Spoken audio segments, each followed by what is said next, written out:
la doctora Marisol Martínez, que hoy nos va a dar una charla sobre el tema de los contratos empresariales en la pandemia. La doctora también es directora del Instituto de Derecho Concursal del Colegio de Abogados de de Morón. ¿Cuántas veces nos acompañaste, Marisol, que ya te hacemos parte del... Sí. Mucha historia. Sí, sí. Siempre estuvo con nosotras, así que bueno. Y por supuesto le damos la bienvenida a la doctora Oso, contadora ella, que siempre también está acompañándonos en, en las reuniones, tanto en las presenciales, que hemos tenido muchas y nos enseñó algo de los balances, de los libros, por dónde enganchar la lectura que necesitamos y demás. Así que bueno, bienvenida Cristina. Bueno, Marisol, ¿estamos listos? Estamos listos. Estoy mirando que ya tengo acá algunos que otros comentarios en el chat. Bueno, gracias entonces sobre todo a la directora del instituto tan laborioso para nosotros pedagógico, ¿no? Porque San Martín siempre tuvo un paso adelante en la tarea académica. Y esto no es ajeno, como pasa con el caso fortuito, sino que es atribuido a la doctora Patricia Galvano, la tarea de la doctora, la tarea pedagógica siempre de la doctora Galvano. Bueno, y gracias por acompañarnos con este tema en esta tarde preciosa, que ya tenemos encima de la primavera, a pesar del contexto que estamos compartiendo. Y bueno, a ver si podemos sacar alguna conclusión nueva, algo superador desde lo jurídico. ¿Qué les voy a decir yo de esta pandemia que estamos padeciendo todos? De las medidas, de la cuarentena, que ya de cuarentena tiene muy poco, por la cantidad y por el contexto, las circunstancias, ¿no? Pero bueno, la propuesta entonces es analizar, vamos a empezar a compartir las diapositivas. La propuesta que me pasó la doctora Galvano es que tratemos el tema del efecto sobre los contratos empresariales de la susodicha pandemia, ¿no? Estos contratos, a ver qué hacemos con estos contratos que tienen nuestros clientes, que se les ocurrió celebrar contratos en el contexto de nuestro país, de la Argentina, que ya venía con una crisis considerable, y nos desayunamos con esta pandemia que de alguna manera para nosotros era avisada, ¿no? Nosotros veníamos avisados de que se venía. No siempre esto permite, este aviso, no siempre permite que se puedan tomar las medidas y prever estos acontecimientos. Y de esto se trata lo que vamos a tratar de trabajar en conjunto en este rato de la tarde. A ver, que tenemos, ya tiene 5 años, nuestro Código Civil y Comercial de la Nación unificado. La idea del contrato, artículo 957, el libro tercero, título 2, sigue siendo, por supuesto, un acto jurídico mediante el cual dos o más partes manifiestan su consentimiento, como decía el Código también de Vélez, para generar, regular, modificar, transferir o extinguir, pero acá le agrega relaciones jurídicas, le agrega patrimoniales. Más o menos era de lo que se trataba. Las características que tenemos son las tradicionales, la libertad de contratación, sobre todo en los contratos empresariales. Ahora vamos a hacer una pequeña diferenciación o tratar de hacer una diferenciación. son la ley para las partes, de ahí la fuerza obligatoria que la reconoce el artículo 959. Por supuesto, como en el resto de derechos, rige el principio de buena fe, ¿sí? Esto, amén de ser una norma reconocida en el artículo 961, 1061 y concordantes en el Código, es un principio general del derecho sin el cual, evidentemente, un sistema jurídico no podría pretender tener la calidad de tal. Tenemos en forma expresa reconocido el principio de conservación del contrato, lo cual es algo novedoso para nuestros cuerpos codificados, no lo tenía el Código de Deberes, pero de alguna manera es un principio que la regulación del contrato siempre atendía a la validez de los contratos. Es un mandato de optimización, como tiene dicho la doctrina. Acá nos vamos llegando un poquito a la ubicación de el temita que queremos tratar hoy. ¿Cómo tenemos contratos? ¿Cómo los ubicamos? ¿Cómo los clasifica el código? El código no tiene tantas clasificaciones como tenía por ahí el código de Vélez, pero sí de los fundamentos ya nos anticiparon que se produce en el tema de los contratos una fragmentación, la famosa fragmentación de los contratos. ¿Por obra de qué? Por obra de que se inserta en este código unificado la regulación de, por lo menos, el núcleo duro de la regulación del contrato de consumo. Y esto es lo que hace el quiebre, o yo no sé si es tanto un quiebre como una articulación entre los contratos. Porque de pronto un contrato que es perfectamente paritario puede pasar a ser un contrato de consumo si se trata de que tiene por objeto una relación de consumo.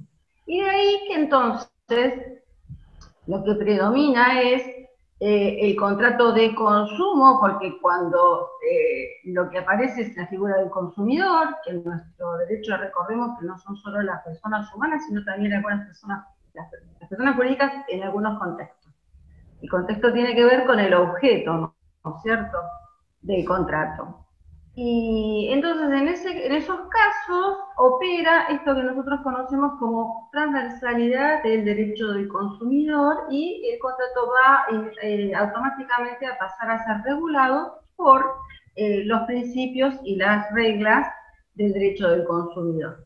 Cuando no se trata de este caso, tenemos normalmente los contratos paritarios y por otra parte los contratos de adhesión, que son aquellos en los que no hay tanta paridad entre las partes, porque hay una que es la que arma el contrato y dispone las cláusulas, por eso es el redisponente. Los contratos que vamos a ver hoy están dentro de la línea de los contratos paritarios, y ahora nos cabe que nos hagamos la pregunta: ¿cuáles serían entonces los contratos empresariales dentro de los paritarios en el marco de un código que está unificado? Y bueno, es una pregunta que mantenemos, que se inició con la misma presentación del anteproyecto de este código. Hubo muchas voces que dijeron que estaba anulada la figura del comerciante, que el código ya no tenía empresario, porque lógico, se derogaba el código de comercio, que era de alguna manera el faro que nos iluminaba, porque teníamos conceptualizado el acto de comercio, el artículo primero, artículo quinto del comerciante y artículo octavo, los actos de comercio, que esto sería lo que nos permitiría calificar muy fácilmente en el marco del Código de Comercio. Teníamos una certeza que nos daba un cierto paternalismo de ese código. Y que escuché hace pocos días, nada menos que al maestro Julian Bass, decir que el artículo 8 del Código de Comercio sigue vigente.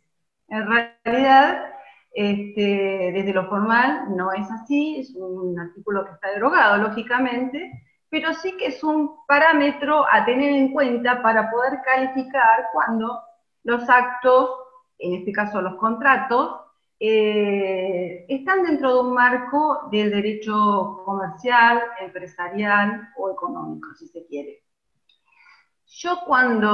Mi opinión, cuando se presentó el anteproyecto, cuando empezamos a leer la fundamentación, cuando empezamos a debatir si esto desaparecía, a dónde estaba lo civil y a dónde lo comercial y demás, yo creo que lo central era la figura, y lo novedoso por supuesto, era la figura del consumidor y la protección del consumidor.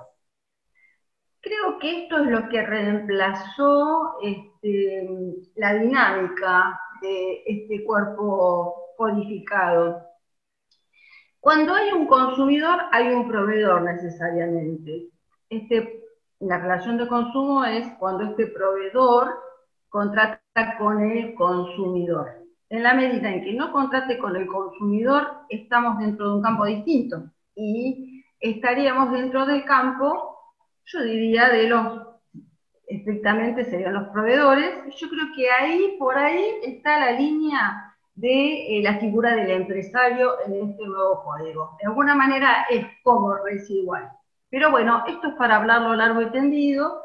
Hoy por hoy es un tema que hay contratos en los que claramente son de derecho empresarial, franquicia, los de distribución, el leasing, los joint ventures, asociaciones, contratos de shopping center, que no es un contrato certificado, pero es un contrato que está reconocido, etc. Seguimos teniendo, por ejemplo, en la Capital Federal, competencia separada y delimitada entre lo comercial y lo civil, y por lo tanto es necesario discernir entre la calidad de los contratos. Avanzamos, a ver si me deja avanzar. Ah, ya estamos. Bueno, la irrupción de la pandemia, nos venimos a desayunar con el coronavirus, y nos enteramos con un poquito más de profundidad que coronavirus hay muchos, y ha habido muchos, pero hay uno de ellos que nos ha hecho estragos, ¿sí? Bueno, el COVID-19, que les voy a contar, la presentación está hecha, pero en el campo, en el tablero de los contratos empresariales y de los contratos en general, nos ha hecho un desmanejo y nos ha puesto en confrontación directa, en una situación dilemática, el principio de pacta sunt servanda, la fuerza obligatoria que tienen los contratos para las partes, versus el principio implícito en los contratos y del que nace luego la delimitación de las distintas figuras que regulan la emergencia en los derechos patrimoniales posteriores, del principio famoso del rebus sic stantibus, que sigue muy vigente, sobre todo en las normas del derecho internacional. En Europa es muy común que se siga hablando del rebus sic stantibus, no tanto en nuestro derecho civil y comercial, porque tenemos las figuras específicas, pero todavía hay legislaciones como, por ejemplo, la de Ecuador, creo que el derecho español también, que la figura madre es el rebus sic stantibus, que es el estado de cosas, la composición de las cosas en el momento en el que se hizo la conmutación, que implica la celebración del contrato. La modificación de estas circunstancias son las que lleva a, en consecuencia, buscar una solución para tratar de ver qué pasó con este desequilibrio que se produjo entre las prestaciones, este sinalagma conmutativo que generó el contrato. Y bueno, ¿qué nos toca a nosotros?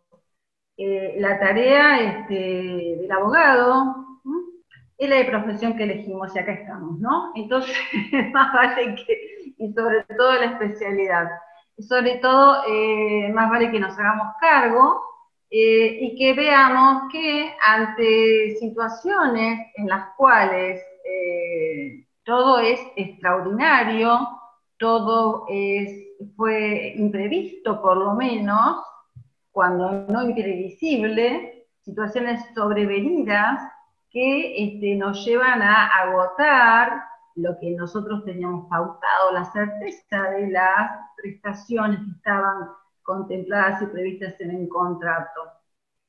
Al abogado lo que le toca es mantener, vamos a hablar en castellano, mantener la cabeza fría, ¿sí? El empresario es el que, si bien nosotros en nuestra vida personal y profesional también nos vemos afectados, bueno, lo que tenemos por delante es tratar de encuadrar, de analizar, y de buscarle alguna vía, la vía más apta dentro de una construcción de opciones, que es lo que a nosotros nos toca, para tratar de buscar cuál es la postura jurídica más conveniente, por supuesto dentro de la ética profesional, a nuestro cliente, ¿sí? Entonces, por eso yo remarco el análisis. Creo que hoy es lo prioritario, porque de cuán profundo y cuán acertado puede ser el análisis y la detección del tema, de los efectos, este coronavirus algo sabemos desde la salud, sabemos algo desde la prevención, sabemos algo desde lo jurídico, pero no produce los mismos efectos en todos los contratos ni en todas las situaciones. Y de ahí que es tan importante el estudio del caso, el estudio de las normas que lo encuadran y un correcto análisis y diagnóstico. Y proceder a la acción también, porque el quedarse inmovilizados por el impacto de una situación que nos desborda también es lo que puede perjudicar y arruinar el contrato, ¿sí? Entonces, ¿qué es lo que tenemos que analizar? Primero lo que tenemos, lo que nos trae el contrato. Es común en los contratos mercantiles que existan cláusulas que no son tan comunes ni en los contratos de consumo ni en los contratos paritarios no mercantiles. Y hay cláusulas como inclusive aquellas que prevén una renuncia de los efectos del caso fortuito o la fuerza mayor, ahora lo vemos en un ratito, sería la situación que estamos viviendo, ¿no? Una situación de caso fortuito o fuerza mayor. En principio y hasta ahora. Quizá de aquí en adelante, si vamos a ver de los mismos efectos, nosotros estamos ya conociendo y pudiendo prever. Y por lo tanto, hemos asistido a la inserción en los contratos coetáneos de cláusulas anticoronavirus que prevén los efectos. En estos casos no podemos hablar de caso fortuito ni declinación del caso fortuito, sino que estamos previendo algo, ¿verdad? Si bien en el fondo también es muy discutible, no se ha puesto de acuerdo la doctrina ni la jurisprudencia, acerca de si es válido y asimismo si es posible prever una situación que íncitamente es imprevisible, y lo que la define es la imprevisibilidad, ¿verdad? Hay como una contradicción en los términos en estas cláusulas. Pero que las hay, las hay. Entonces, una buena lectura y análisis del contrato. Hay cláusulas que prevén la rescisión en determinados casos, la resolución. Entonces, cuando nosotros vemos que por aplicación de las normas comunes podríamos llegar a pedir un reajuste o una suspensión, nos encontramos con que esté prevista la resolución y podría llegar a ser aplicable. Acá viene el tema de las cláusulas que son disponibles, las cláusulas que pueden ser pactadas en forma diferente de lo que está previsto en la normativa del código y de las leyes que sean complementarias y reguladoras de los distintos contratos mercantiles, porque los contratos mercantiles es un universo bastante vasto y que excede lo que en el fondo está regulado por el Código Unificado. Bueno, es común encontrar las cláusulas hardship, que son las cláusulas que prevén, más que nada en el derecho internacional, la contingencia de caso fortuito de la fuerza mayor y tácticamente apuntan a una solución preventiva, a tratar de buscar una alternativa de solución ante el acaecimiento de estas circunstancias, evitando la directa iniciación de un litigio. Sabemos, ni hablar en estos momentos, ¿no? Sabemos el costo en tiempo y en dinero que tiene litigar, llevar un contrato mercantil, un negocio, que sea decidido por los tribunales. No es materia ni siquiera de los jueces, ¿verdad? Poder entender a veces el negocio. Entonces, más allá de que sí, los magistrados son los peritos en la aplicación del derecho, hay una parte que tiene que ver con el negocio y que sí tiene que ver con la redacción de estas cláusulas que son insertas. Y quizá esta sea una buena oportunidad para que nosotros y nos iniciemos en la práctica de agregar alguna de estas cláusulas, y no encontrarnos de pronto tan mal parados frente a algunas situaciones.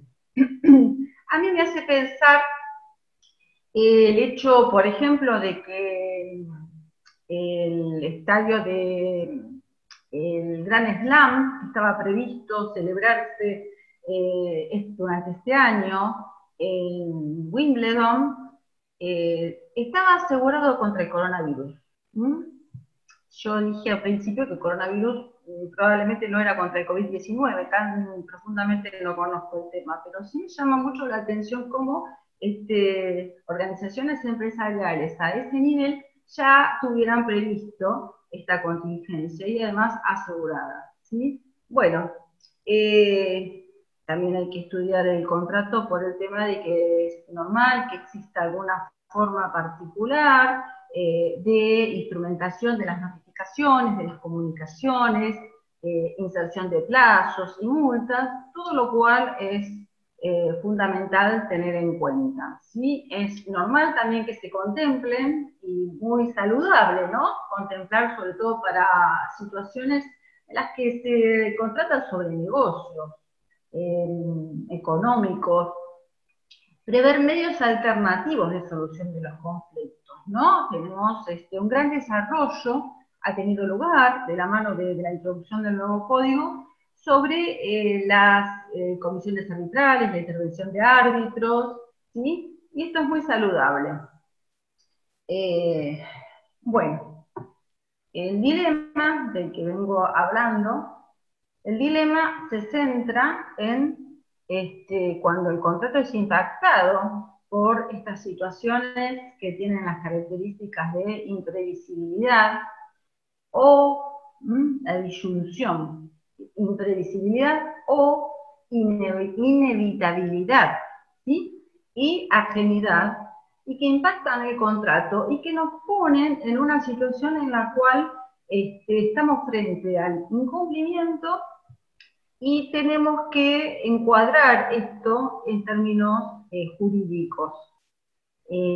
Como decía antes, no quedamos esperando de que por la vigencia del ASPO tenemos todo suspendido y no, entonces no va a pasar nada porque no me van a comunicar, porque el correo, etc.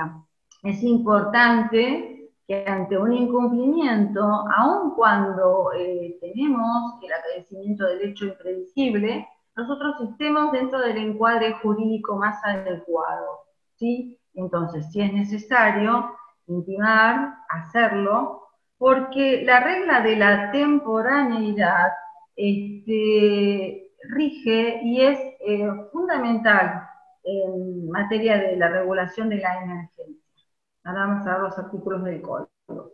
Entonces, la disyuntiva, el dilema es, lo extinguimos, lo adecuamos, y si lo adecuamos lo suspendemos o lo renegociamos, ¿sí? Buscar la solución, buscar en forma proactiva, ¿sí? Nos acompañan desde el punto de vista del código y de la normativa que tiene que ver con principios generales de los que está imbuido el código. Algunos en forma expresa y algunos no, pero eso no significa que no sean principios implícitos y que se encuentren vigentes.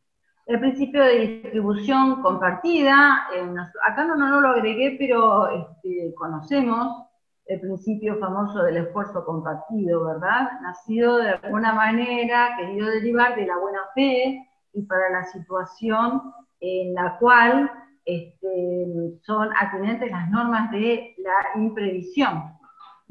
El principio de cooperación, el principio, todo esto tiene fundamento en el principio de buena fe y en un deber de colaboración. La pregunta a veces que surge es, yo tengo este contrato, no puedo cumplir.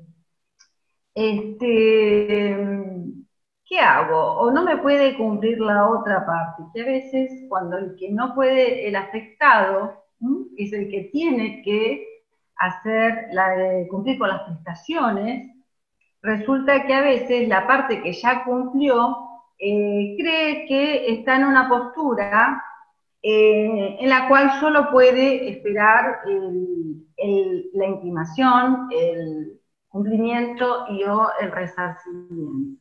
Estas son posturas que si no entran dentro de lo razonable, primero que no están dentro del marco legal, y segundo que lo más importante, no estamos administrando correctamente el riesgo contractual con el que nos estamos encontrando. Posturas rígidas, posturas irrazonables, van en contra de la conservación del contrato. Y la parte que cree que porque cumplió lo que merece, el mejor escenario es el cumplimiento, seguramente se frustrará en situaciones como estas, en las cuales el cumplimiento a esperar puede no resultar posible. Estoy hablando de tiempo potencial. Y el tiempo potencial tiene que ver con el análisis, porque la aplicación de estos institutos de emergencia no es lejos, está de ser automática, debe ser probada, acreditada. Acá tengo, en esta diapositiva, están, la mayoría tienen en distintas versiones. Yo les decía que la raíz común es la regla de rebus sic stantibus, el rompimiento, la ruptura de las condiciones en las cuales fue generado el sinalagma, hace que la conmutatividad sea afectada y que el derecho deba tender a recomponerla en un equilibrio que sea equitativo. Vamos a tratar de que estas palabras a veces que tienen un contenido, si bien es un contenido valorativo, positivo, tratar de ponerlas en la práctica, ¿no? Los institutos que tiene el código a veces de alguna manera se repite, la regulación si bien no está ordenada toda en un solo capítulo, tenemos normas que están en la regulación de las obligaciones en general, tenemos normas que tienen que ver con la responsabilidad sancionatoria, el carácter resarcitorio de la responsabilidad y que está regulado dentro de la regulación de la responsabilidad. Así, el caso fortuito, equiparado a la fuerza mayor en la norma, la imposibilidad que de alguna manera, la imposibilidad de cumplimiento, es de alguna manera la aplicación del caso fortuito fuerza mayor. Cuando no conlleva el impacto, el efecto de la emergencia, la extinción de la obligación, y por lo tanto queda inequitativo, se rompe la conmutatividad, pero hay posibilidad de continuar con el contrato. Las normas son las normas de la imprevisión y lo que tiene que ver con la imprevisión, como puede ser la frustración de la finalidad del contrato, que tiene el presupuesto. Ahora lo vamos a ver un poquito porque siempre es interesante repasarlo, sobre todo en momentos como estos, ¿no? Cuando ojalá pasamos muchos años del prescindiendo de ellos, salvo por las reiteradas crisis económicas que tenemos en el país, que generalmente tienen que ver con un papelito verde que queremos mucho, parece, los argentinos, y que cada tanto nos hace terminar en sentencias de la Corte que aplican la teoría de la imprevisión, ¿verdad? Las reiteradas crisis monetarias que vivimos en el país. De no ser por ello, la normalidad hace que nos olvidemos un poco de lo que son estas normas, y por eso es que no estamos habituados a ver en los contratos la previsión de estos institutos. Bueno, los institutos que mencioné son un buen abanico dentro del código. No nos falta ninguna de las figuras clásicas de reguladoras de emergencia, pero ya como les decía, no son sin más aplicables, porque puede existir, hay varios factores de aplicación y condiciones de aplicación y condiciones de exclusión de estos institutos. Por ejemplo, las cláusulas que prevén la renuncia en caso fortuito o de la imposibilidad de cumplimiento. Cuando una disposición legal los exceptúa, ¿qué pasa con, por ejemplo, en esta pandemia, los servicios que fueron considerados esenciales, los rubros que fueron esenciales y que, lejos de haber sufrido un menoscabo por la crisis, quizá inclusive yo no puedo decir que disfrutaron ni nada por el estilo, pero han registrado quizá inclusive un aumento en su productividad, en su actividad. Puede ser alguno de los rubros sanitarios, los alimenticios, que han sustituido otros tipos de consumos en el momento que estuvimos viviendo y que seguimos viviendo. Normas como el enriquecimiento sin causa también se conjugan en algunas oportunidades para excluir la procedencia de estos institutos. Por supuesto está excluida la situación de mora. El contratante que estaba en la obligación que tenía en mora antes del acaecimiento de estas circunstancias, no se ve beneficiada por la aplicación de estas extensiones de responsabilidad, por regla general. Bueno, también la situación en que la contingencia, que tiene que ver con el riesgo, fuera propia de la actividad. Hay una serie de pautas que están también en el código y que hay que tener en cuenta. La carga de la prueba de estos institutos, por más que decimos, no, pero es como quien no sabe del coronavirus, del COVID-19, es público y notorio. El 1734 dice que, con relación al 1730, que es la norma que regula el caso fortuito o fuerza mayor en el código, dice que esto debe ser demostrado por quien lo alega, la regla general de la prueba, de la carga de la prueba. El planteo debe ser temporáneo, ¿sí? Porque si yo me acuerdo al final del correo y digo, bueno, no le pago y listo. No puedo, no le pago. Acá se extinguió porque a mí no me dejan vender y demás. Si tengo un contrato de locación, cuando se termine todo esto, el locador quizá me venga, me time por los alquileres que yo le debo, para hacer una situación, un contrato de todos los días, ¿no? Y yo voy a aducir el caso fortuito después de meses o un año. Ahí está donde hay que ser diligente y ahí es nuestro papel, ¿verdad? El asesoramiento, la correcta intimación, el encuadre del caso. Yo no estoy cumpliendo, pero tengo que tener una cobertura legal y comunicada, una postura. La relación de causalidad en el 136 dice que además de acreditar esto que alguno puede decir si es evidente o es público notorio, ¿no? Tengo que acreditar que el daño que se me está produciendo, que la imposibilidad de cumplimiento que estoy registrando, está en relación de causalidad con el fenómeno imprevisible o imprevisto que me está afectando y que estoy alegando. Debo demostrar diligencia, a pesar de, me van a decir, también me van a pedir diligencia en la situación extrema que estamos viviendo.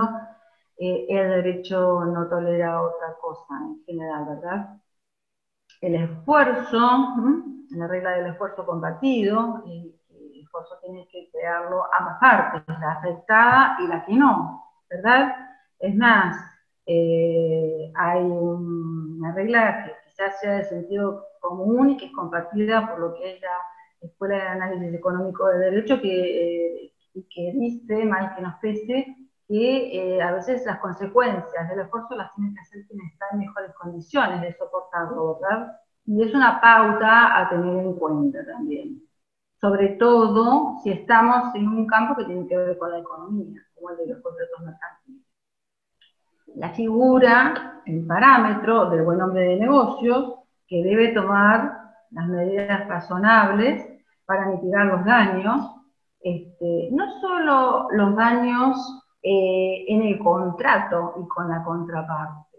Acá está involucrado una relación comercial o empresarial. ¿Y qué me dicen del crédito, verdad? El crédito tiene que ver con esta relación tan importante, el oxígeno de la empresa. Bueno, dentro de las herramientas, yo creí que la tenía después de los institutos de la, pero los PowerPoint a veces no se ordenan como uno quiere, cuando son muy largos sobre todo. Bueno, una de las previsiones legales que tenemos que conocer y poner todo en el tablero cuando hacemos el análisis es la previsión concursal. Obviamente no es la solución ante una emergencia como la que vivimos, ¿sí? Encima es una emergencia que la estamos viviendo con el concurso de los poderes del Estado que están de alguna manera, no están paralizados, pero que están demorados en la resolución, en la toma de algunas medidas.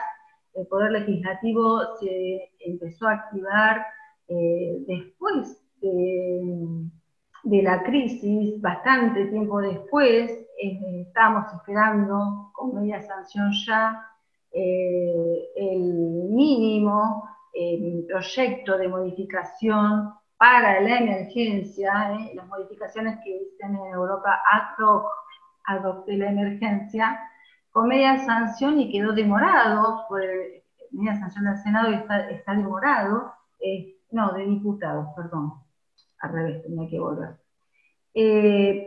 Había un montón de proyectos que no han perdido estado legislativo, de los de modificación de la ley de concursal del fondo, que no sería quizá la oportunidad, pero sí había varios proyectos del dictado de normas de emergencias, a lo que estamos acostumbrados en las crisis. La crisis económica última que vivimos, la del 2002, fue regulada por una ley de emergencia que modificó la ley concursal. La ley concursal que aún tenemos vigente. Y bueno, aquí no sucedió esto, y entonces, ¿qué pasa? El Poder Judicial, que también estuvo sumido en una larga feria judicial, pese a la cual los jueces siguieron trabajando, jueces y la mayoría de los empleados y demás, realmente hemos podido, dentro del contexto en el que nos hemos desenvuelto, hemos podido lograr medidas y sentencias y bueno, y actividad, ¿no? Y presencia también, porque inclusive en la provincia de Buenos Aires, como conocemos, tenemos hasta el sistema de consulta con los respectivos juzgados. Bien, sin embargo, como les decía, lo que tenemos es la ley normal, con lo cual, se supone que lo que se está tratando a nivel judicial sería lo urgente, prácticamente. tenemos esta norma que también la tenemos que tener en el tablero porque está no logrado otra solución, y a la hora de la toma de decisiones sabemos que algunos contratos podemos continuarlos cuando no es posible y están llevados al punto de una resolución. El artículo 20 de la ley de concursos habla de los contratos con prestación recíproca pendiente, el cual el concursado, con la apertura del concurso, podría requerirle la autorización del juez para continuar, ¿sí? Si bien tengo que reconocer que hay en la jurisprudencia y de la doctrina amplio disenso respecto de cuáles serían estos contratos con prestación recíproca pendiente, dejémonos que esta categoría no existe, esta clasificación, no se corresponde con una clasificación que exista en el código, con lo cual, autorizada doctrina, como lo fue, Quintana Ferreira, es una doctrina tradicional, pero este artículo ya estaba en la ley anterior, y Cámara, yo creo que son autores de peso, con normas que tenían una expresión similar, no casi igual a la que está vigente del artículo 20, expresaron que esto incluía el contrato de locación, el cual es un contrato, yo le decía básico, pero es un contrato básico porque el empresario que quiere continuar con su actividad y está alquilando, va a necesitar continuar ese contrato de locación.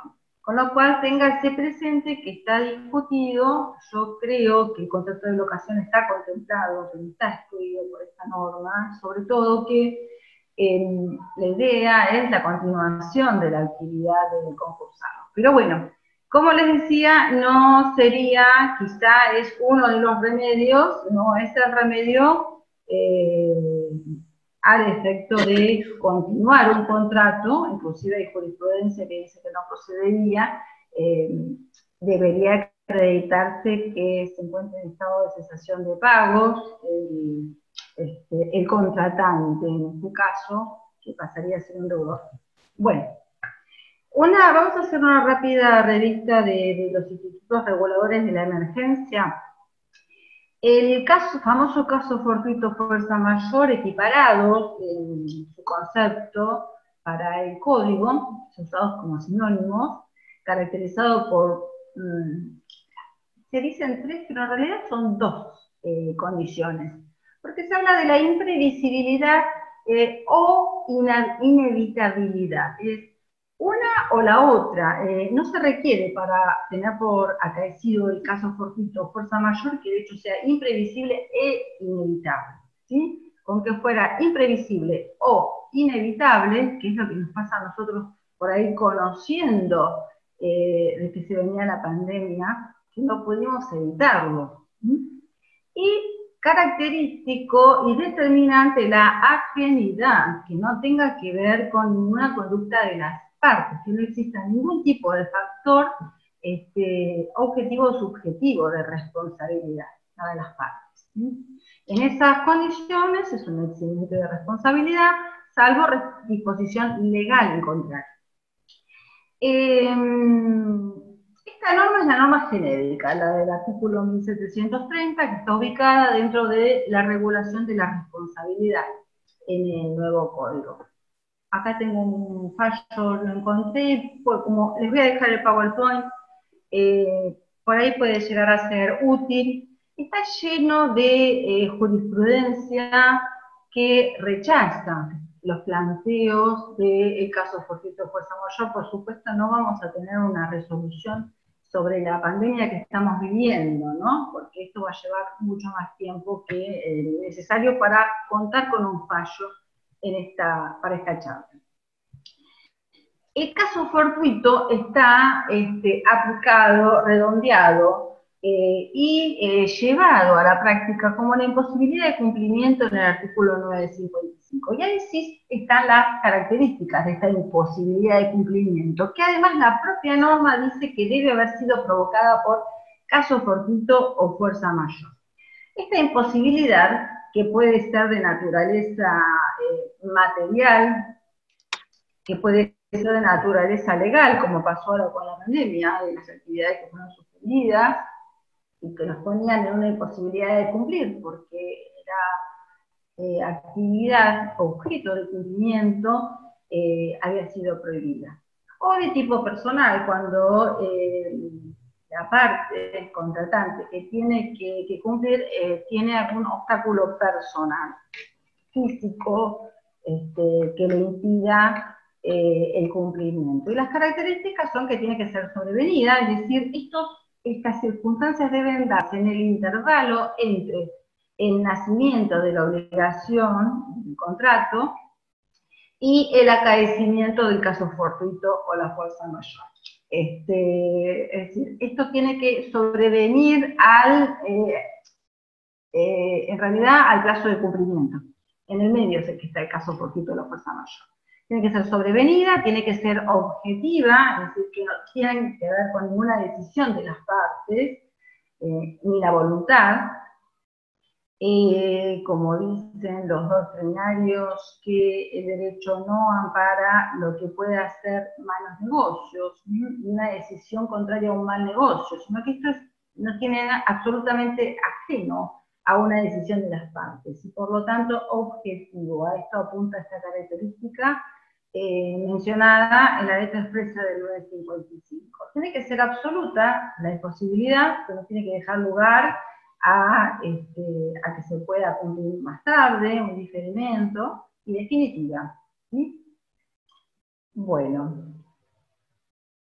Existe también regulada la imposibilidad de cumplimiento como frustración, conocida en la doctrina como frustración del contrato, en el que se produce también una imposibilidad de cumplimiento objetiva y absoluta no imputable.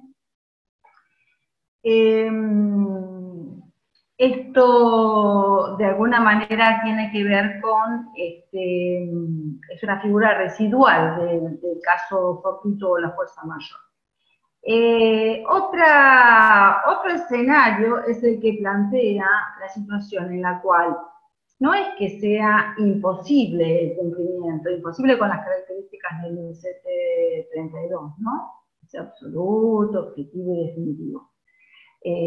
Sino cuando es menos que esto, y lo que pasa es que la prestación que estaba a cargo de una de las partes se tornó excesivamente onerosa, mucho más allá de lo que estaba previsto, y la característica es que esto se da en los contratos conmutativos, ¿sí? No puede darse en un contrato que no sea oneroso.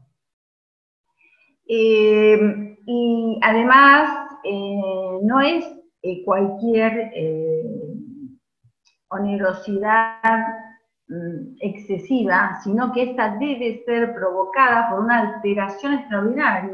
En esto cambia la redacción de 1091 con relación a lo que teníamos en el Código de Deberes. Él habla de alteración extraordinaria de las circunstancias existentes al momento de la celebración del contrato, que esto es lo que era el señalarma contractual, ¿no?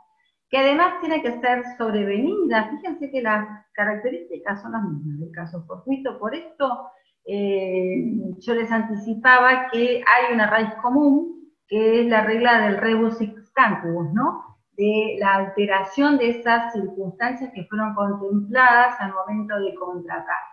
Las causas tienen que ser ajenas, sobrevinientes, y son ajenas al riesgo asumido por la parte que está afectada.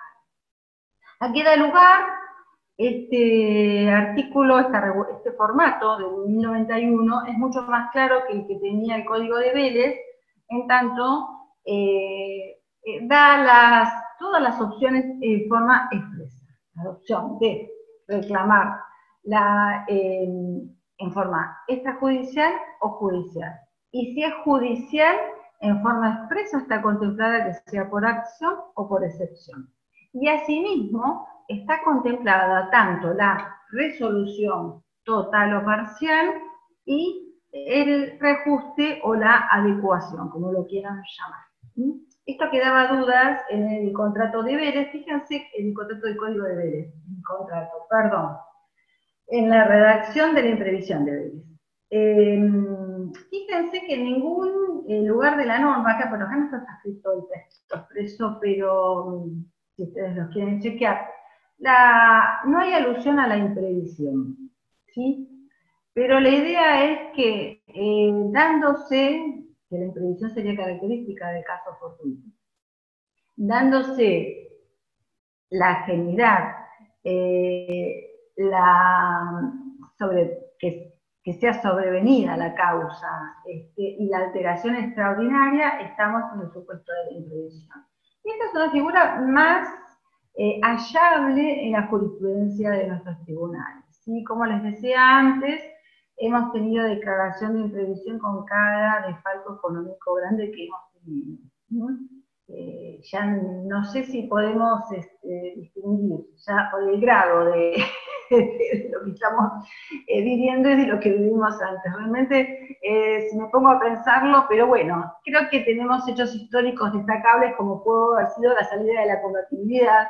Hay un hecho distintivo, como es la ley de la 25.561, ¿no? Que estableció la regla de dirimir este tipo de situaciones mediante la figura del riesgo compartido. Es decir, nosotros estamos hoy no tenemos una ley que diga los efectos del coronavirus o de esta pandemia se van a decidir de tal o cual manera. No la tenemos. Tenemos un poder judicial que en parte ha estado en feria judicial, con lo cual, si bien reconocemos probidad a los magistrados y podemos esperarlo en consecuencia, lo cierto es que esto produce atenta contra el principio de igualdad ante la ley, ¿verdad? Porque cada caso va a ser resuelto por un juez distinto y no necesariamente de la misma manera, ¿sí? Entonces, la aspiración de la igualdad ante la ley llevaría a que debiera de haber una regla general que resolviera este tipo de situaciones. La salida de la tablita, esto nos vamos a acordar por ahí, me recuerdo yo y alguien más, pero quizá a veces la audiencia, como decimos, se renueva, como hemos escuchado, afortunadamente se renueva y tenemos mucha juventud, y bueno, la juventud, gracias a Dios, no conoce de estas situaciones de la salida de la tablita famosa que tuvimos también en los 70 y tantos. Todo para tratar de enmarcar el dólar que se revela y se sale siempre del marco, y que terminamos con estos fallos de la Corte Suprema de Justicia que resuelven las situaciones. Bueno, otra figura que tiene este código en el artículo 1090 es la famosa frustración de la finalidad. Esto también se ha dicho que es una figura residual en la que no es necesario que se dé la característica exacta del caso fortuito, sino que sí debe darse una situación en la cual ya no sea interesante, ya haya perdido absolutamente el interés el cumplimiento del objeto contractual. Está previsto que sea una frustración en forma definitiva y una frustración en forma temporaria. Y son situaciones en las cuales la dificultad pasa por cómo probamos la finalidad que teníamos. La finalidad no es uno de los elementos del contrato. Podemos hablar de la causa, si la causa es causa fuente, si es causa fin. Pero acá es una cosa distinta, es la motivación, lo que llevó a celebrar el contrato y que más nos vale que esté declarado en forma expresa en la redacción del mismo, ¿sí? Y que las partes estén contestes en ello para que pueda ser procedente esta figura. Hace un tiempito lo escuchaba al doctor López Mesa recordando un fallo de la provincia creo que era un fallo de Neuquén, en la cual una empresa brasileña que explotaba el potasio demandó a la provincia de Neuquén por la frustración de la finalidad, con base en el artículo 1090. En realidad no había ningún tipo de impedimento ni alguna alteración extraordinaria. Fíjense que esta figura, de alguna manera, se emparenta con la imprevisión. La alteración tiene que ser extraordinaria, las circunstancias tienen que ser sobrevenidas, tiene que ser ajeno a las partes. En realidad la Cámara terminó diciendo que no explotar no se debió a ninguna prohibición, ni cambio de prohibición de la provincia, ni tampoco cambio de ninguna circunstancia, ni siquiera ordinarias, ¿no? El lugar requiere que fueran extraordinarias. Y en definitiva, si no se trató de una decisión de corte empresario de la empresa que tenía la concesión minera. Porque por alguna circunstancia, probablemente algún tema cambiario, esto se le hizo más oneroso, pero desde el punto de vista de que la explotación era más cara, pero no me dio ningún tipo de circunstancias extraordinarias, se trataba del área propia de la explotación, y esto fue rechazado. Así que, como vamos viendo, hay algunas otras normas, pero como vamos viendo, la aplicación de estas figuras, yo no estoy del todo de acuerdo, pero hay doctrinas que dicen que es interpretación es restrictiva. En realidad lo que es restrictivo es la situación en sí, ¿verdad? Son situaciones muy extraordinarias, y lo que hay que probar es la relación de causalidad, que esta situación extraordinaria, imprevista o imprevisible, haya producido esta imposibilidad de cumplimiento o esta excesiva onerosidad sobreviniente que hace que la parte pueda acceder a una resolución o a un reajuste del contrato. A lo que voy es a que no es tan fácil demostrar esto, no es tan asible. Se habla en las charlas, en esta época ha salido, yo no quería mencionarlo, pero lo voy a contar así cortito. En las charlas que encontré sobre contratos, que hemos escuchado a más de un doctrinario exponer sobre este tema, traen a cuento, como si fuera la primera en la historia, el primer caso, la primera anécdota de lo que es la frustración el tema de la coronación, el que le abre los balcones en Londres, ¿no? El tema de la coronación del rey, que se había enfermado, y que hizo que se suspendieran los desfiles para los cuales habían sido alquilados los balcones. Además de alquilarse los balcones, iba a haber un desfile náutico en el Támesis, y también se habían alquilado lanchas. La misma jurisprudencia británica de aquella época decidió de forma distinta.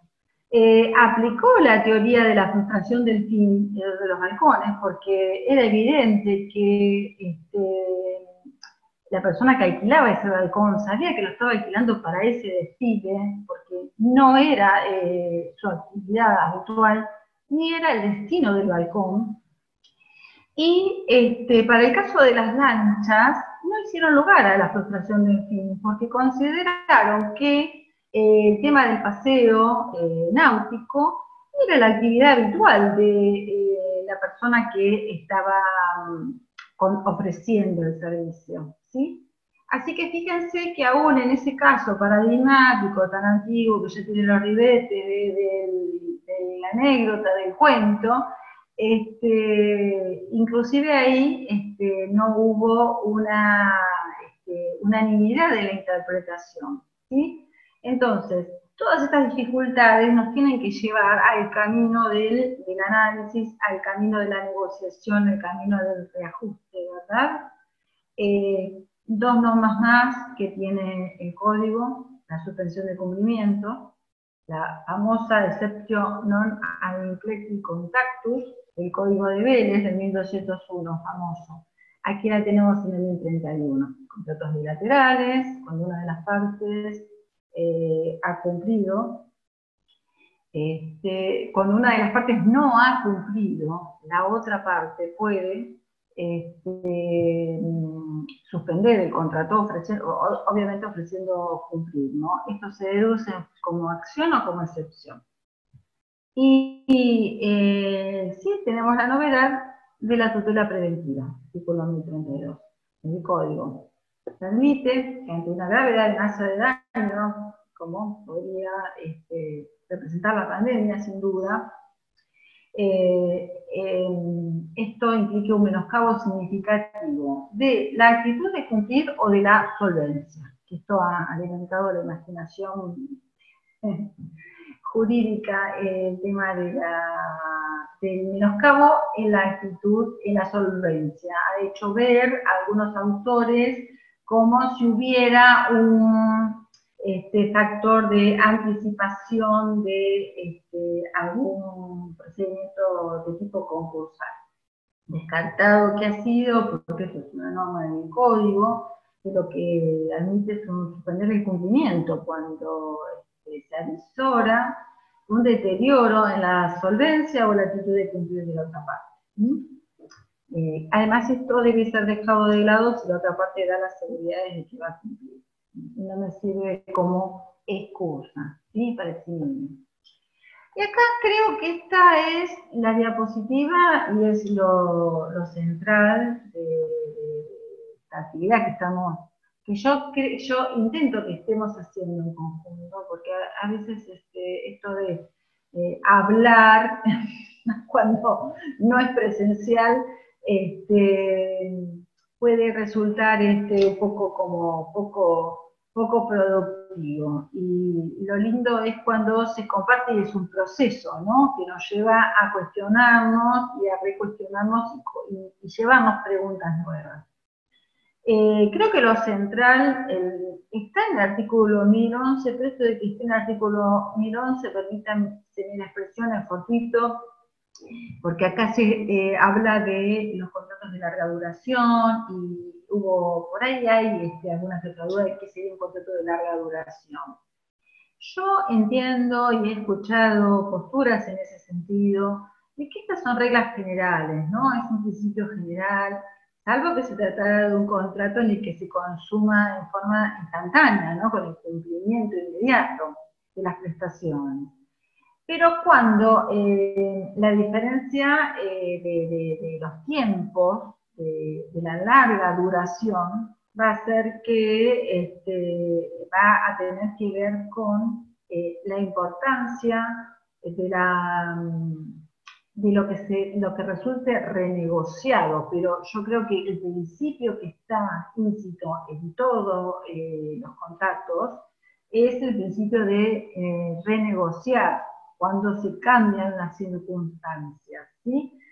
Acá se habla de que se trata de los contratos en los cuales el tiempo es esencial para el cumplimiento. Una cuestión que depende de la apreciación del caso concreto. Y ahí otra vez, ¿quién mejor para apreciar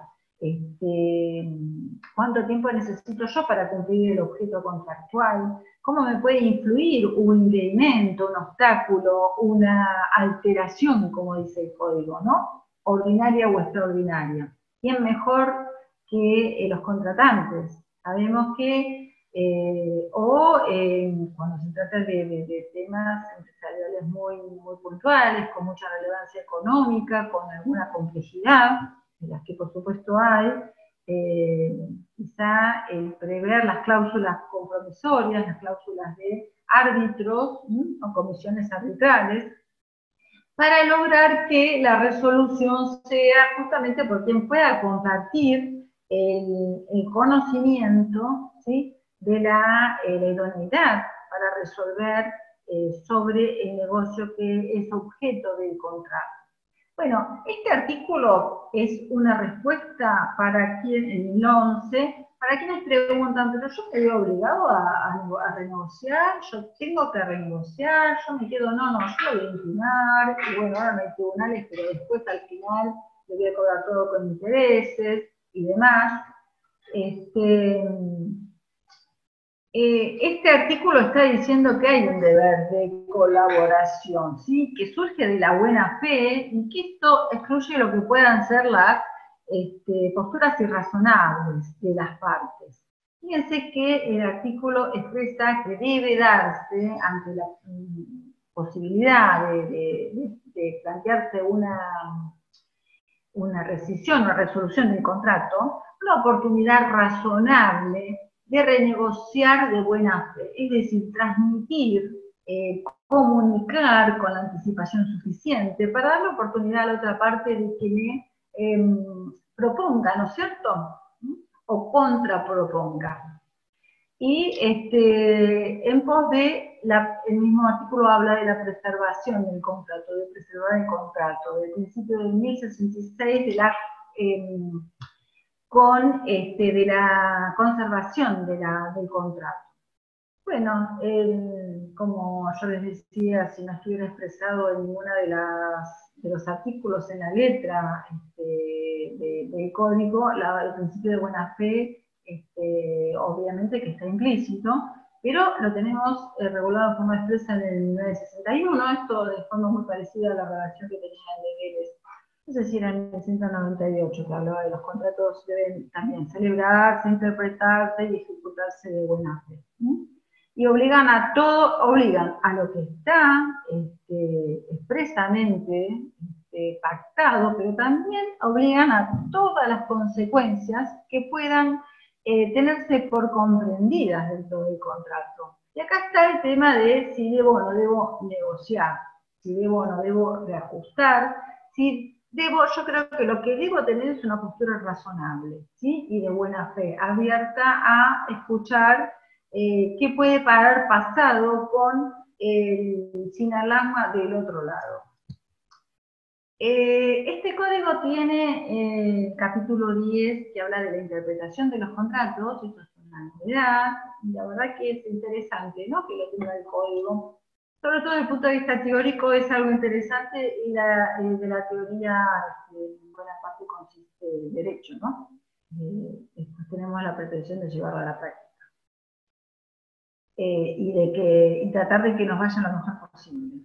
Bueno, el principio de conservación, consagrado en forma expresa en el 1066, que inclusive prevé que la duda, si hay dudas sobre la eficacia del contrato, ¿es válido o no es válido? ¿Sí? Todos estos principios de emergencia presuponen que el contrato sea válido, si no, podríamos hablar de validez y no de la aplicación de las distintas figuras. En caso de duda, hay que darle la interpretación que pueda darle sentido, ¿no es cierto? Y después hay protección de la confianza, el principio de protección de la confianza. Entre ambos es de alguna manera, si hay dudas en la interpretación, interpretarla, esto es las expresiones oscuras. Todo está en el capítulo 10 de la interpretación de los contratos, y una norma tiene que ver con la otra. Entonces, si las cláusulas son oscuras, de alguna manera está en el fondo la interpretación contraria de quien dispuso, ¿no? Entonces, la interpretación tiene que ser en el sentido menos gravoso para el obligado, de liberarlo. Y también en el sentido más equitativo para la composición de los intereses. Acá hay algo que tiene que ver directamente con la empresa, con el tema económico, la actividad económica, llevada al campo contractual. Es la administración del riesgo económico, del riesgo del negocio, llevado a la letra de la comunicación escrita, en el mundo como lo conocemos, tiene instrumentación en los contratos. Y el principio de maximización de la utilidad. Todas reglas que, si bien no son tan conocidas, tan cotidianas para nosotros, creo que es saludable empezar a incorporarlas. Son reglas más del derecho por ahí americano, y más, de alguna manera, han adquirido algún ribete en las negociaciones internacionales. Pero bueno, la idea de cómo solucionamos una emergencia cuando se va de la letra de la ley, cuando se va de la letra de la aplicación de los institutos y tenemos que leer las cláusulas y aplicarlas, estamos analizando el riesgo del negocio. Y el principio de maximización de la utilidad del negocio nos va a llevar a la preservación del contrato la mayor de las veces, y el tema del esfuerzo compartido, sabemos que va a ser la solución final cuando no exista alguna otra pauta determinante para resolver una situación que no tiene una solución expresa en la ley, y sobre todo en la situación de crisis, que todo lo cambia, porque la maximización de la utilidad nos llevaría a pedir, a exigir, a pretender que el esfuerzo más grande lo haga quien puede hacerlo, quien esté en mejores condiciones, ¿no? No la parte más afectada, ¿sí? Hoy tenemos contratantes afectados de ambos, cuando son dos, o múltiples si son más de dos lados, y seguramente que no hay ninguno que no esté afectado, salvo escasas excepciones. Pero ciertamente si nos adentramos en el contrato, vamos a encontrar que alguna de las partes es la que puede hacer un esfuerzo con menores consecuencias, ¿sí? Principio de especialidad que nos lleva a artículo, los dejo en el PowerPoint. El 963 es para los contratos. El principio de prelación normativo que está repetido en el código para varios supuestos. Bueno, hay normas especiales, por eso el principio de especialidad. Hay algunas normas que están dispuestas en forma especial. No son muchas en la parte de regulación especial y de los contratos empresariales. No hay muchas normas que mencionen en forma expresa el caso fortuito para la extinción de las obligaciones. Está previsto, por ejemplo, la locación, y ha traído no pocas polémicas, ¿no? Más que problemas. Problemas todavía no sabemos. En realidad la pandemia trajo grandes problemas y ya están. Entonces, tampoco es justo que se le imputemos al 1203. El 1203 sería entonces la especialidad con relación al artículo 1130. En el contrato de locación, si alguna de las fijas, no sé lo que está previsto. Si alguna de las partes está impedida de usar o gozar de la cosa, o si la cosa no puede servir para el objeto de la convención. Es decir, pandemia, asco, aislamiento, cuarentena. Estamos impedidos de salir, estamos impedidos de explotar. ¿El uso y goce de la cosa está impedido por la norma? ¿La cosa dejó de servir para el uso y goce? Cuando vemos, incluso en la primera etapa, muchas de las actividades de todas maneras podían seguir haciendo venta online o entregas desde los locales, la modalidad del retiro, el take away y demás. Por lo cual, la norma no es en forma directa aplicable, ¿no? Ahí, acordémonos que en 1134, en 1136 nos imponen la prueba, acreditar lo que alego y acreditar la relación de causalidad. Y además, como si esto fuera poco, la segunda parte pone una cláusula que de alguna manera se contradice con la primera, o por lo menos yo entiendo que neutraliza de alguna manera su interpretación y su aplicación. Esta norma fue objeto de modificación con la reforma que se hizo del código, puntualmente del tema de locaciones durante mayo de este año. Y quedó redactado como de que si no se viera afectada directa o indirectamente la cosa misma, o sea, se aclara que si no está afectada la cosa misma, las obligaciones del locatario continúan como antes.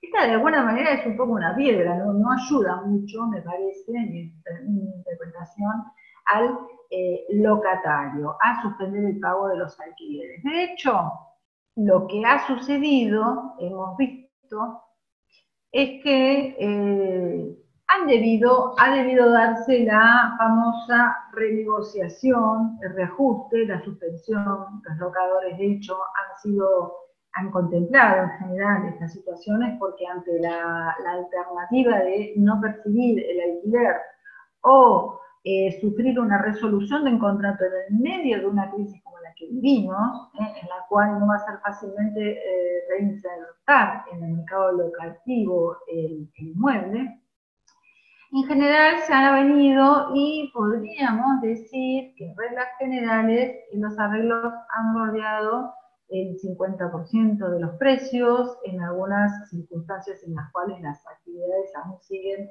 no permitidas, han sido de un 50 para abajo, los pagos de los precios y los reajustes. El contrato de obra también prevé, el contrato de obra también es un contrato empresario, prevé el caso fortuito en forma especial y también prevé que si no es imputable a las partes, que si es ajeno, el caso fortuito, ya lo hemos tratado, vamos a tratar de no repetirnos tanto. El 1268 considera extinguido el contrato, a lo cual la obra que comenta el código, bajo la dirección de Lorenzetti, dice que se incluye inclusive una suspensión transitoria, aunque no sea definitiva, pero sí la extinción de la obligación en forma transitoria. El mutuo también lo prevé, la suspensión, la extinción de la obligación. Esto tiene que ver con que tenemos un mutuo que ya no es contrato real en este código, sino que tenemos un contrato que es personal y no está, o sea, esto es antes de la entrega, antes no teníamos mutuo si no había sido entregado. Esto viene a ser una promesa de mutuo que el código autoriza que en circunstancias como las del caso fortuito, la obligación de entregar se extinga, entregar el mutuo se extinga. ¿Qué hablar de la moneda extranjera?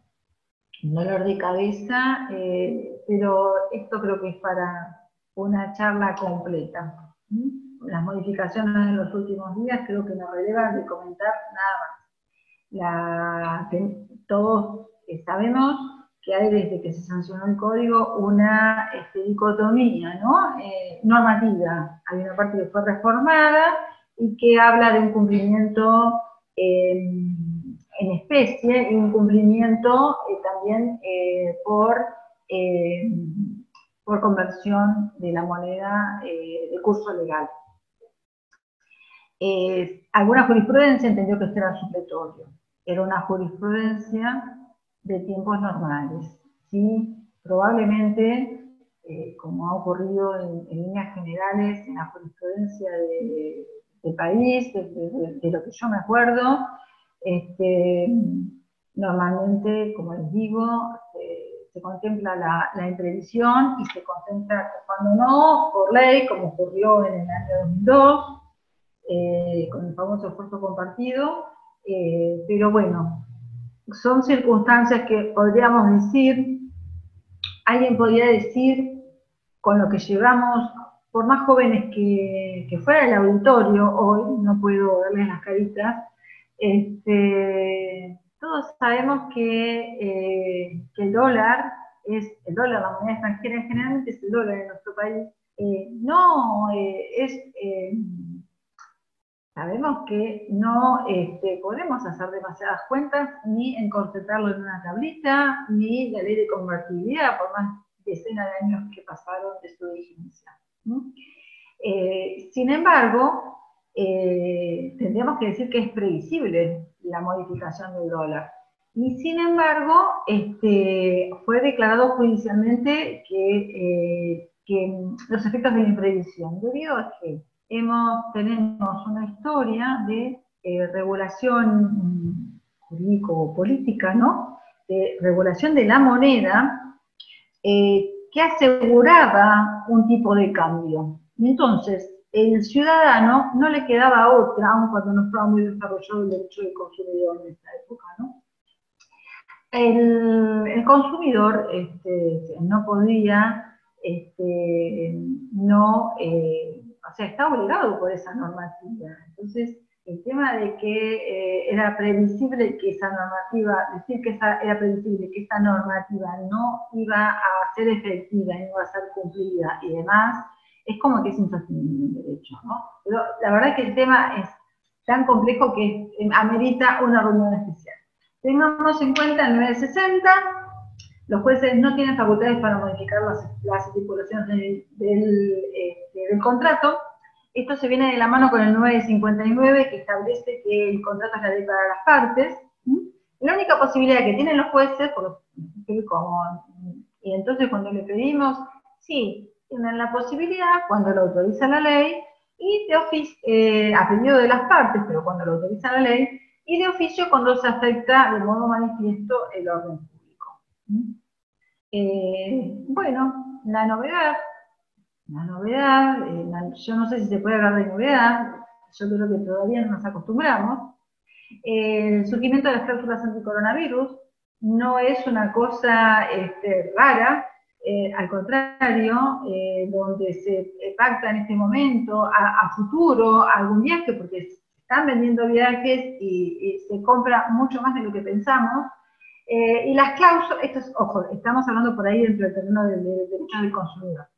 Pero también se están celebrando algunos contratos, por ejemplo, para montar algún espectáculo o a futuro, y esos contratos, no les quepa duda que contemplan cláusulas anti-coronavirus, o sea que están previendo los efectos de que hubiera que se extendiera la pandemia o que hubiera nuevas, como está pasando en Europa, que mejor ni lo mencionemos, ¿no? Nuevas oleadas, o esto nos hace pensar, a veces uno cuando está en el medio de uno de estos problemas, pensar que puede venir un coronavirus 20 o 21, etc. Bueno, entonces las cláusulas realmente son moneda corriente y la verdad es que la normal diligencia quien la redacte lleva a aconsejar la inclusión, ¿no es cierto?, de preverlo, o como es normal dentro de los contratos internacionales, excluir los efectos, ¿sí? Porque quizá las partes vienen a hacer un contrato que tiene una relevancia tal que necesitan que sea cumplido más allá del acaecimiento de un hecho fortuito o fuerza mayor. También es de estilo redactar qué es lo que entendemos por caso fortuito, es un poquito un contrasentido, pero existe. Es un contrasentido porque si en el caso fortuito lo que es imprevisible, la cláusula implicaría que estaríamos tratando de prever lo que es imprevisible. Creo que eso me releva. En definitiva, la propuesta es un análisis creativo, contando con todos los elementos que nos da el derecho, con todos los elementos que nos puede dar la interdisciplina. En estos tiempos es muy importante contar con elementos, con la unidad, con el consejo de otros profesionales. Ahí tenemos a la doctora Oso, también necesitamos el asesoramiento de las disciplinas contables, también de la salud, etcétera, y cada uno a su nivel, ¿sí? Cuando el mérito del contrato, la importancia de la envergadura económica lo amerite, será para prever una resolución por árbitros que conozcan del tema, ¿sí? O por comisiones arbitrales que tengan que ver con la actividad. Bueno, yo aquí doy por concluida la charla, el trabajito sobre este tema, y escucho a ver si hay algún tipo de pregunta o comentario. No pude ver acá abajo si tenía alguna pregunta anotada. En realidad nos dejaste sin palabras casi. Lo que pasa es que es viernes a la tarde, previo a la primavera, la verdad es que los felicito porque tienen la voluntad de venir a escuchar este tema, que de alguna manera nos pone un poquito tensos. Les agradezco mucho el esfuerzo, ahí lo puse en la diapositiva. Bueno, Pero pero bueno, por también ahí hay algún comentario o algo que les pasó, cómo lo resolvieron, ¿no? Más acá allá de todo este marco teórico, a ver, a se ver ve. si la doctora Tomisi puede habilitar su micrófono para hacer las inquietudes que estuvo Sí. poniendo en el chat. A ver. Bueno, hola Marisol, gracias. Impecable, ¿eh? A vos, Excelente. gracias a vos. Tengo una entrevistadora de lujo. Ay, qué linda, no, por favor. Profesional. No, Sí, Eh, no, yo quería, bueno, primero decir que, por ejemplo, el caso de los contratos de los shoppings son uno de los más afectados porque ellos atan los contratos primero en dólares y también lo hacen con algunos tomando parte de las ganancias del local, otros, o sea, son contratos que sí. no son típicos, ¿viste? Como los comunes y No, corrientes. no están tipificados, ¿no? Sí, creo que son los más afectados. Sí, ¿Y vos totalmente. crees, por ejemplo, has visto o crees que el arbitraje en este momento sea la solución más adecuada para no recurrir al Poder Judicial? ¿Crees que vos, qué te parece el arbitraje como método, como herramienta de resolución de conflictos? Que no tiene que llevar más de 6, 7 meses y se puede resolver. ¿Vos qué pensás? ¿Crees en esa herramienta adecuada? Creo que es para determinado sector de los contratos empresariales, no es para cualquiera, porque hay una cuestión de costos también, ¿sí? Pero que probablemente es una opción muy posible.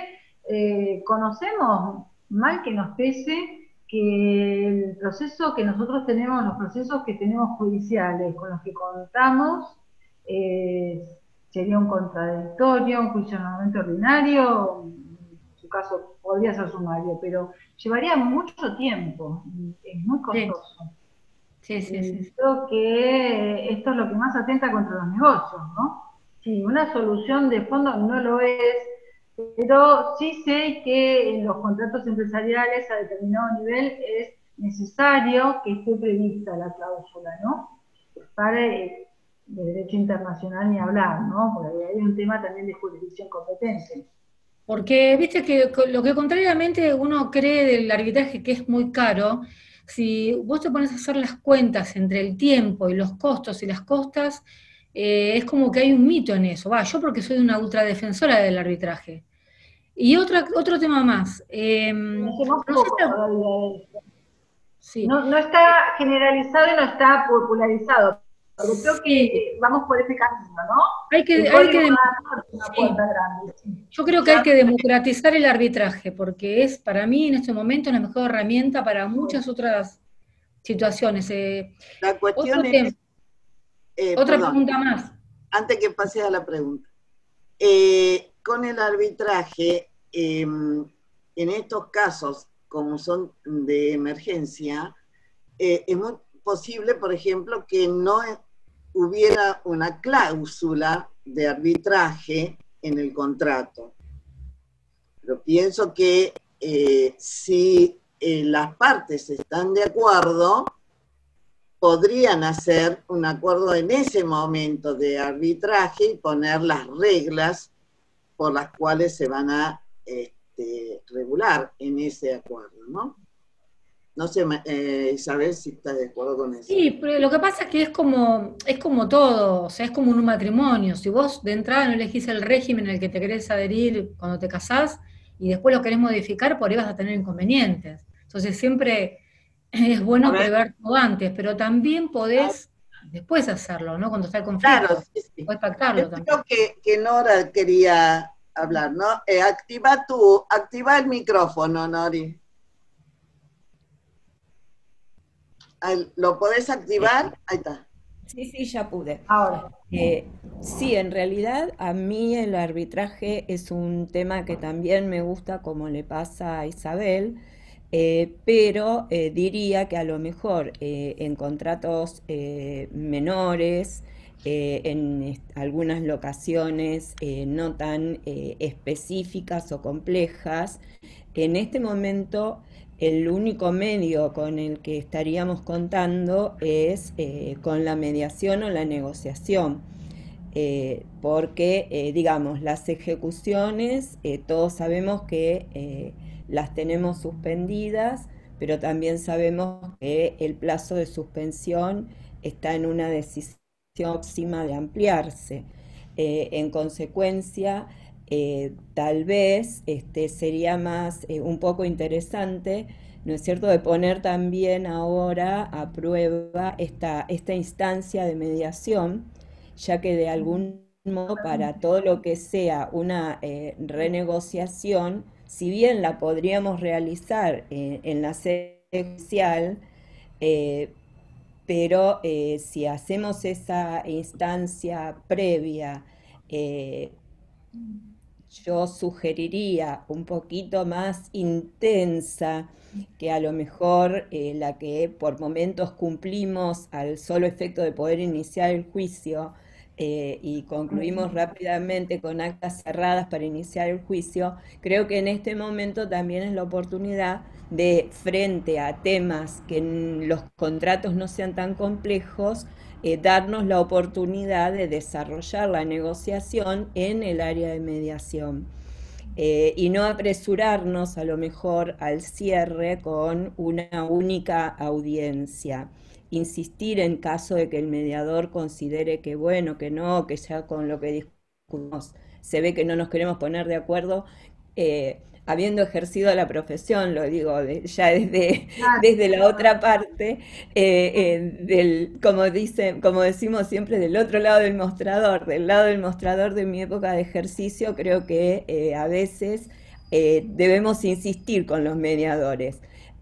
Para que podamos obtener a lo mejor mejores resultados y aprovechar en esta oportunidad esta instancia que tal vez a nivel de nación está un poco más abierta que la que tenemos nosotros, que tiene que estar hecha con el sorteo, pero de todas maneras podemos hacer mediaciones privadas y ya, bueno, iríamos avanzando, porque la podemos iniciar, pero en esa etapa en la que se nos sortee el mediador, tratar de ver la manera de no cerrarla a lo mejor tan rápido y buscar este ejercicio, llevarnos un poquito más de tiempo. Y el arbitraje me gusta como idea, pero también lo veo para los contratos complejos, más que a lo mejor para los contratos más simples, como sería, no sé, una locación de una vivienda, en este momento, que son los que se están viendo con mayores dificultades, porque algunos en la actividad económica se van como superando o se van tomando un poquito más de tiempo. Eso lo quería agregarles eso. Creo que es Gracias. Con fundamental razón. recoger el guante. Recoger el guante, creo que esto un poquito nos tiene que llevar, yo quise comentar un poquito todos los elementos que tenemos que poner en el tablero, ¿no?, para tomar la decisión. Pero una exhortación a que nosotros, ¿no es cierto?, como profesionales, que nos toque dirimir en una cuestión, asesorar en una cuestión que tenga que ver con contratos empresariales, nosotros tenemos recursos que son propios, que nos da la profesión, que nos da la experiencia, pero también hay una vasta especialización en recursos, ¿no es cierto? Y tratar de comprometernos con eso, un poco lo que dice la doctora Módulo. Creo que sea comprometida la mediación. Y nosotros también podemos hacer mediación desde nuestros estudios o desde el Zoom, ¿no es cierto?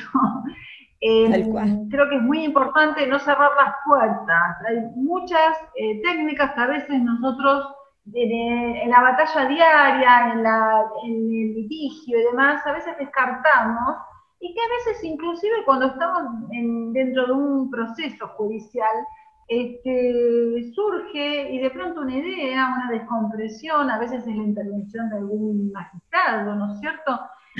O la idea, la inquietud de alguna de las partes, y eso descomprime y permite llegar a la solución. Eso realmente es mágico, ¿no? Es un elixir frente a algo que todavía no podemos manejar, que son los tiempos y la burocracia de los procedimientos judiciales, ¿no es cierto?, por la saturación que tenemos, que es estructural. Sí. Bueno, creo que perfecto. Mirá que hay alguien acá que estaba comentando que es la doctora Chaer, que es mediadora. Creo que es interesante que, a ver, doctora, si puede activar su micrófono, así nos cuenta su experiencia. ¿Dónde está la doctora Chaer? Hay una imagen de una de la estatua de la justicia. Sí, sí, sí. A ver, doctora, si nos puede contar algo. Sí, ¿qué tal? Buenas tardes. No activo el audio porque tengo un tema acá de conexión. Bien. Hola, ¿me escuchan? Sí. ¿Qué tal? Bien. Hola. Sí, los temas en relación a los contratos son temas ideales para tratar en mediación.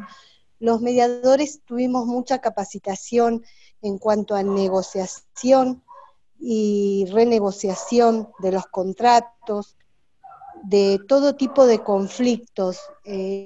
Creo que es un tema fundamental para llegar a acuerdos en mediación y no llegar a la justicia, más en estos tiempos que estamos hablando. Yo hace poco ahí comenté, tuve un caso como abogada, ¿no? Y apliqué las herramientas de la mediación, pero en realidad fue un alquiler de una oficina de una contadora que no pudo pagarlos, no pudo trabajar los meses de pandemia, lo cual estaba imposibilitada de pagar, de abonar, de trabajar, por lo tanto de abonar el alquiler, y bueno, estuvimos tratándolo, viendo de qué manera solucionar este tema de que se debían gastos y aparte del alquiler mensual de todos estos meses de marzo a agosto, septiembre, y tenía que rescindir el contrato porque así lo quería la parte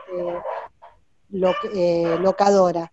Lo cual, bueno, en base a todas las herramientas estas de la renegociación, lo que ustedes plantearon, el tema de la teoría del esfuerzo compartido, estuvimos aplicando entre idas y vueltas, cartas, documentos y charlas y negociaciones, logramos llegar a un acuerdo y bajar ese monto a la mitad y hacerlo en cómodas cuotas, lo cual la doctora contadora podía abonar mes a mes a partir de empezar su trabajo recién el mes pasado, ¿no? Que se habilitó la tarea de los contadores.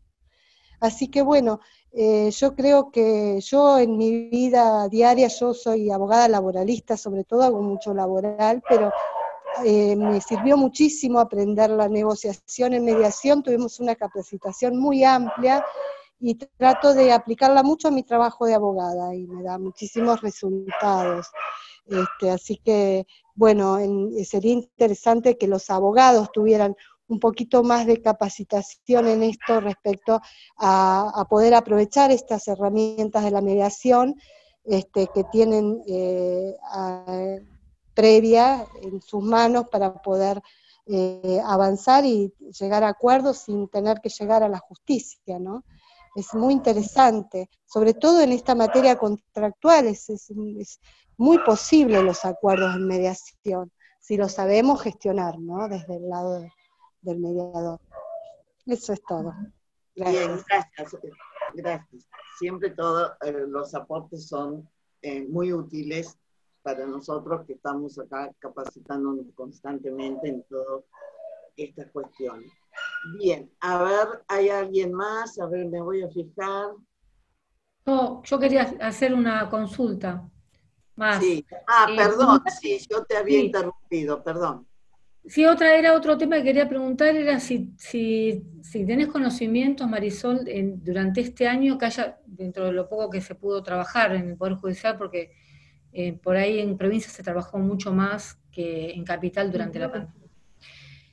Si tenés algún conocimiento, algún fallo en relación al pago de una obligación que tenía que haber sido en dólares y ahora, bueno, no se puede cumplir, ¿no? ¿Sabés de algo reciente? No, fallos no. No, No, fallos no. no hay, no hay. No. No, porque yo tengo Creo consulta que ya, me consultaron dos oportunidades en lo que va de este mes, personas que tenían que cumplir con obligaciones y ahora se le está complicando. Y están las bueno, medidas cautelares, podrías tomarlo, esto ya es por ahí más derecho del consumidor, ¿no? Lo que yo voy a decir. El tema del fallo de Lomas, que en una cautelar decretaron la suspensión del cumplimiento directamente. El plan de cuotas era un circuito, era un círculo de ahorro, ¿no? Si yo no me acuerdo mal. Y hubo otro, creo que fue en Capital, no, en Mar del Plata, que lo que resolvieron fue suspenderle los aumentos, aplicando, viste que hay una disposición del Banco Central para los créditos UVA que no pueden superar el 35% de lo que significaba la cuota. Y bueno, esa disposición sería analógicamente, yo creo que en una situación como la que vivimos es trasladable, ¿no? A determinados contratos, como en el caso de UBA, que sí tiene que ver con la vivienda, ¿no? Ahora, no sé si vos me estás hablando de un caso, de un contrato por ahí empresarial más sofisticado, viste que es mucho más, el ámbito de los negocios es distinto, ¿no? Sí. no, uno más determinado. ¿Puedo agregarle algo, Marisol? Porque me lo enteré hace muy poquito, pero no tengo en mente el número de la resolución con motivo de los secuestros automotores. Y en el caso de los secuestros, los que estaban suspendidos eran los que tenían cláusulas involucradas con UVA.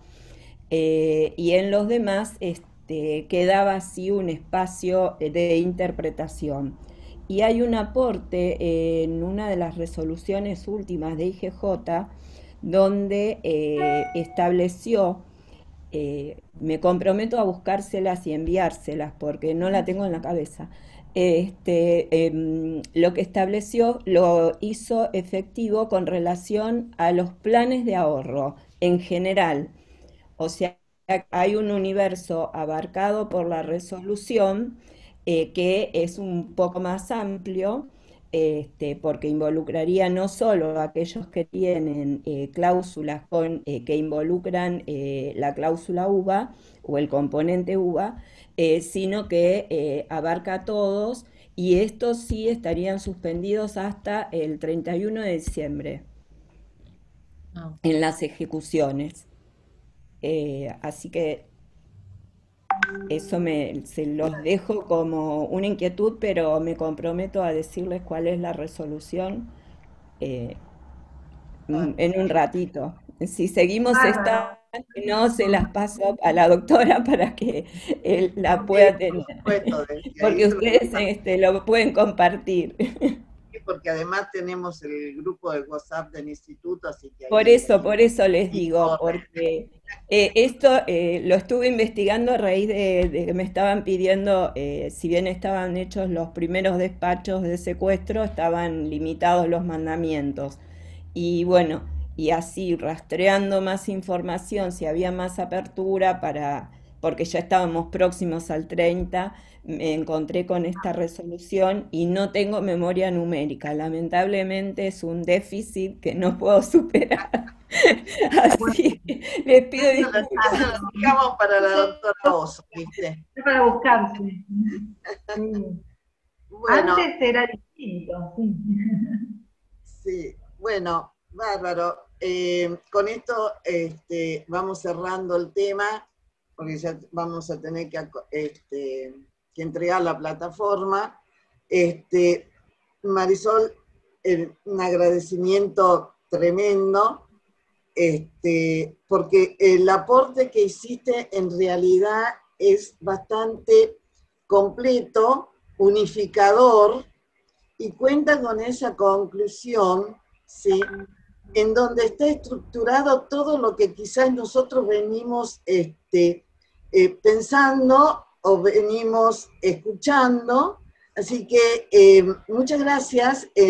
Mirá que escuché varias charlas de los temas estos, y esta terminó cerrándome las conclusiones e indicando el camino que uno puede seguir en todo esto. Así que mil gracias por el aporte que nos hiciste hoy.